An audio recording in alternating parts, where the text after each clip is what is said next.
So after doing a 9/11 episode, you got to ask yourself, how am I going to follow up something like that? Especially with a video following that, with the Sean Strickland video that got about like 1,000 views in one day, and probably even more counting as the days go on and the hours go on. But nonetheless, I wanted to talk to you guys about something that I think is a great follow-up to a 9/11 video, which is none other than Ed O'Neill, the Navy SEAL that was involved with the bin Laden raid back in 2011 when Osama bin Laden was supposedly shot and killed by SEAL Team 6. So why is this significant? Because I thought that in the recent news, Ed O'Neill was caught being belligerent, drunk in public, and beating up a security guard, and even worse, according to some news reports, and make of that as you will, he dropped the N-bomb on the security guard, but also take notice that the security guard was a white guy. So who do you want to believe in that instance? And however you want to interpret that story is up to you. However, I think that it's important to try to compare the life of Ed O'Neill to his, I guess, fellow Irish counterpart, Conor McGregor, right? Because obviously O'Neill is an Irish name. I thought it's really interesting to bring this up because there's a few dynamics I can bring up from this. For one, you got to understand, when you're a tier 1 operator or somebody that is in the community of, let's say, special forces or maybe even espionage, intel communities or something like that, this is a type of life that is a warrior's life, but nonetheless, it is a life where you got to lead in secrecy. You can't be out there. You can't be famous. You can't be braggadocious. You can't be loud. You can't be noticed. None of that. But that is the quintessential opposite of what Conor McGregor is. But the reason why I thought it was a great comparison to look at these two is that ever since Ed O'Neill came out in public saying that he shot Osama bin Laden, and by the way, an interesting thing to bring up about that, there's a lot of people, and look this up because I'm actually inspired doing this video by watching a podcast by a couple of these tier 1 operators talking about how Ed O'Neill was not really the guy that shot Osama bin Laden. That the guy who shot Osama bin Laden was none other than, let's say, a SEAL Team 6 member that still lives in secrecy, that still doesn't have an identifiable name. But why did Ed O'Neill get the credit? Well, make of that as you will. Maybe there's reasons as to why. Maybe they thought, okay, you know what? Maybe we can use this guy as the front face cover, the spokesman of some sort. And maybe somebody that can inspire the next generation of upcoming tier 1 operators and Navy SEALs. Okay, so that can be a great possibility. That can be an absolutely great possibility. But what about the guy that actually went out and did the shooting? Well, maybe he didn't want to leave the Navy yet, and maybe he wanted to continue service for a longer time than, let's say, Ed O'Neill, who may have gotten out a lot sooner than, let's say, the other, the real point man of the situation of this raid. But nonetheless, that is the controversy that is going on with Ed O'Neill right now. It's almost like he is stoling the valor of his teammates that were part of the raid. Now, ever since he went out on tour, he started doing all these speaking, occasions or whatever, you know, where he gets invited to, let's say, talk at a radio station or a podcast. I even saw him do a podcast with Joe Buttons. Obviously, he does podcasts with other tier 1 operators. But ever since then, he started gaining millions. He got a book deal. He started advising for TV shows that dealt with Navy SEALs and special forces and things of that nature to kind of make it look real. You know, very similar to how the LAPD goes and advises all these different cop shows that they have going on to give some sort of realistic aspect of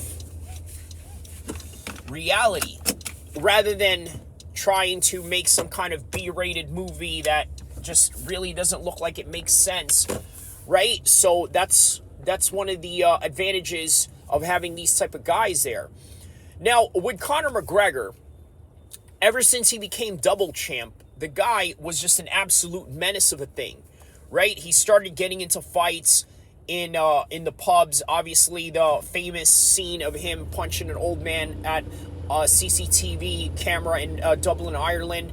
Him smashing a cell phone of a fan in Miami, who, by the way, was a British national that was in Miami and saw McGregor and thought, hey, maybe I could go get a picture with this guy, but agitated McGregor. There was that Italian DJ, I forgot his name, Facchinetti. I knew that it was such a funny name that he had going on, but yeah, Facchinetti. You know, he goes and punches DJ Facchinetti for whatever reason he has. But of course, I can play advocate on that and say something to the effect that maybe perhaps Conor felt provoked. Maybe he felt like, okay, maybe this guy's just being a little bit too aggressive, maybe just stepping out of line. The way that a lot of people really depicted that situation was as if McGregor was an absolute sociopath that would just go off on you for no reason.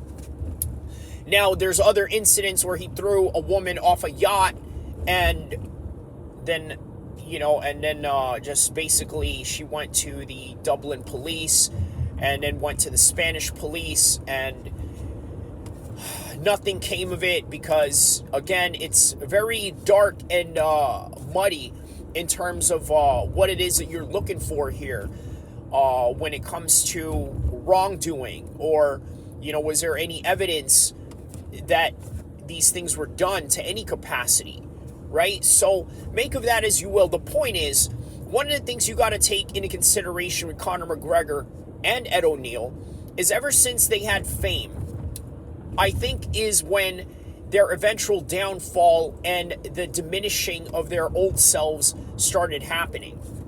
In other words, here you are, you're in this profession where you have to live a life of secrecy. At the same time, you also have to, I guess, I don't know if it's really important recruiting. I mean, not really, because there's always going to be people out there that are going to want to join tier 1 special operations groups, right? So I don't think propaganda of recruitment is needed in any capacity. And take into consideration, one of the things that you can really credit America on is the fact that they know how to recruit people without forcing them. And of course, they had to get creative in these ideas when you were dealing with, let's say, a disgruntled population that did not want to have anything to do with the Vietnam War when they had a draft going on.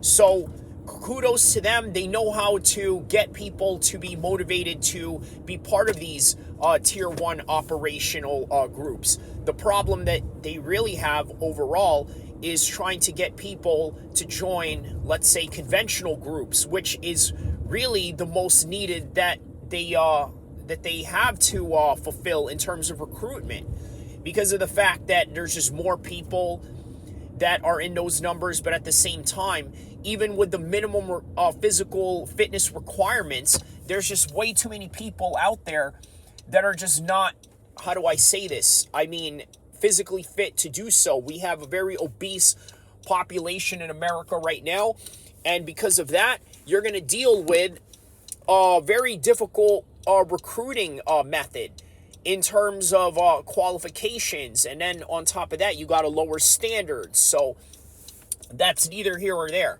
The point of the matter is, I just think that it's very fascinating the type of trajectory that Ed O'Neill's life had gone to after he had left the Navy and became, as famous as he is in terms of, let's say, being this well-known celebrity worldwide.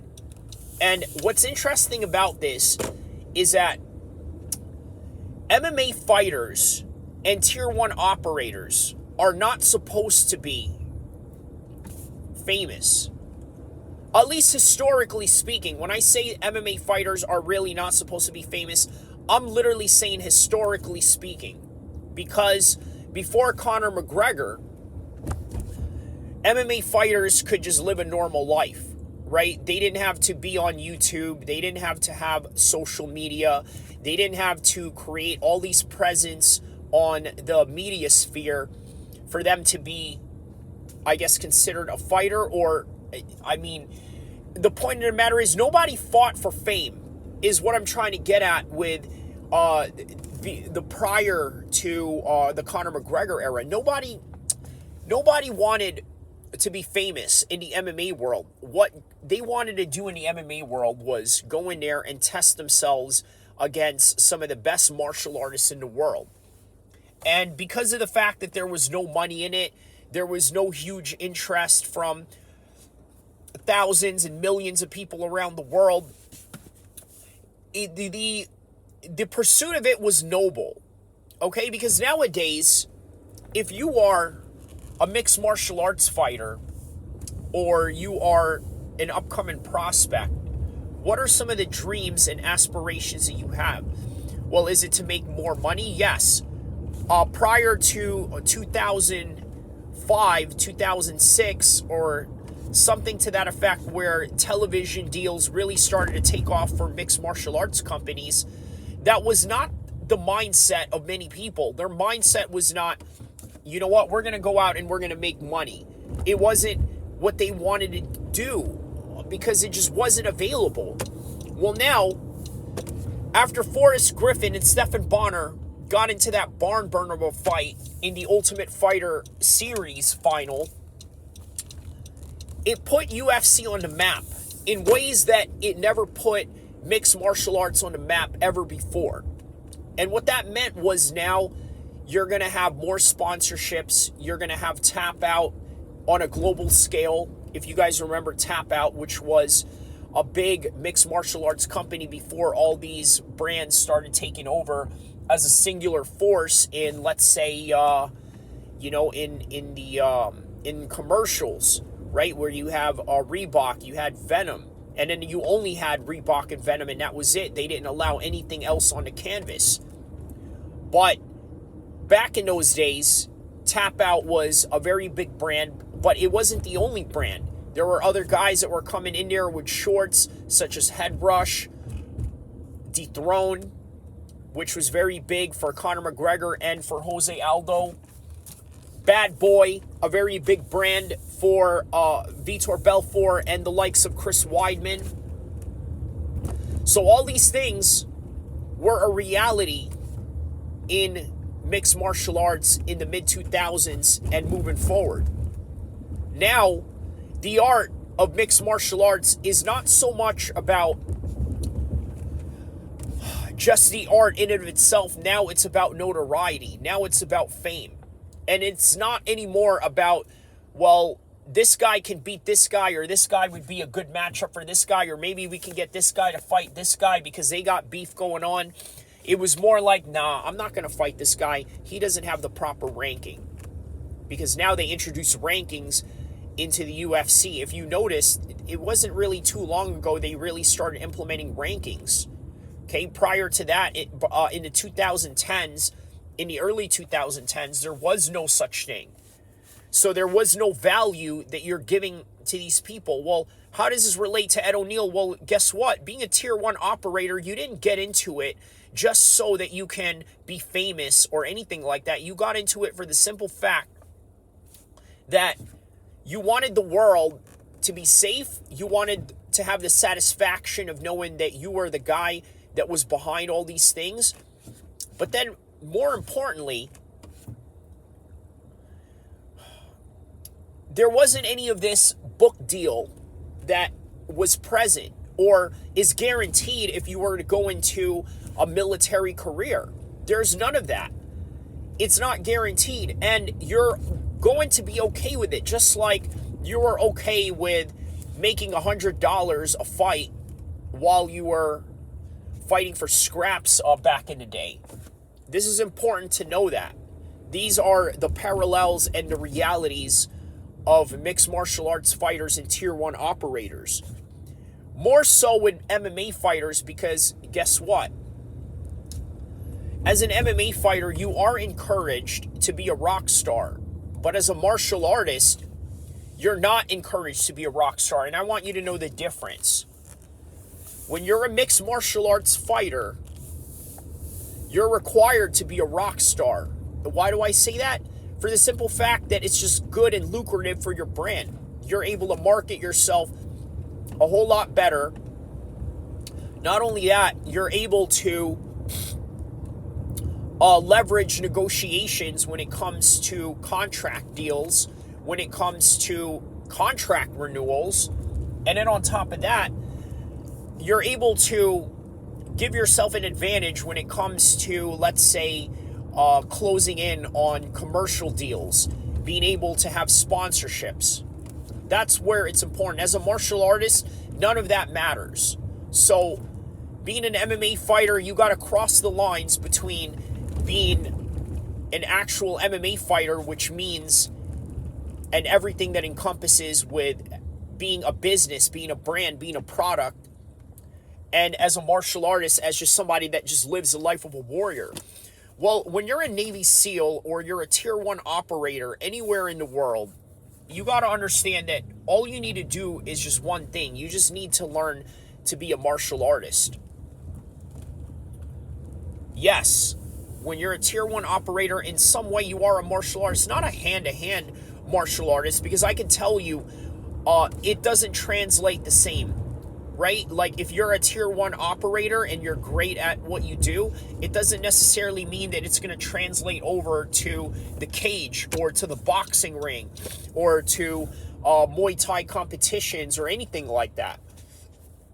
You know, it doesn't translate by any stretch of the imagination. So that's another thing I wanted to talk about, right? You know, was in the United States, it's a lot easier for, let's say, tier 1 operator guys to go out and train with civilians, whereas you go in Russia, I noticed that the way that these guys train in Russia, right, when it comes to hand-to-hand combat, it's almost like you have to be in the military or had experience in the military for you to be able to get these techniques that they teach you in Sambo. Khabib's dad had to be former military in order for him to have all these skills that he taught Khabib.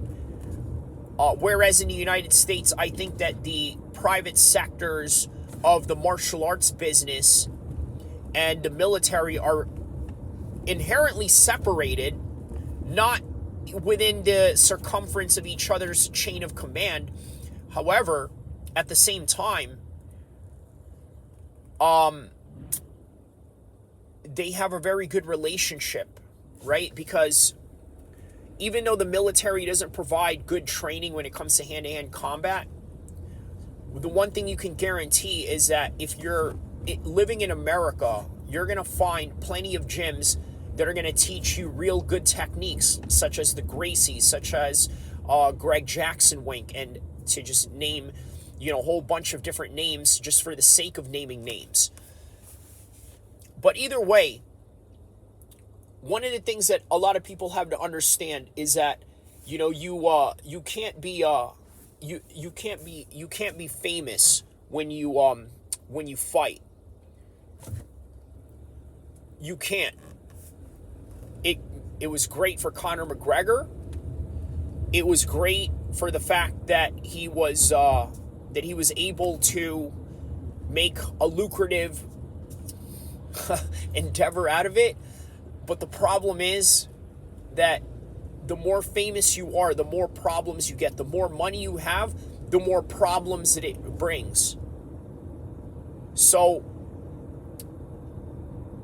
you're probably wondering, how do these two guys relate with each other in any kind of way other than the fact that these two guys have an Irish heritage? Well, I think that it was just important to bring up because here's another thing, right? I've heard from a lot of people about this particular story with Ed O'Neill, and I thought that it was crazy that he's in these web of lies that a lot of these tier 1 operators are saying that he's under. And yet this guy is supposed to be the most famous guy in the world in a job where you're really not required to be famous at all.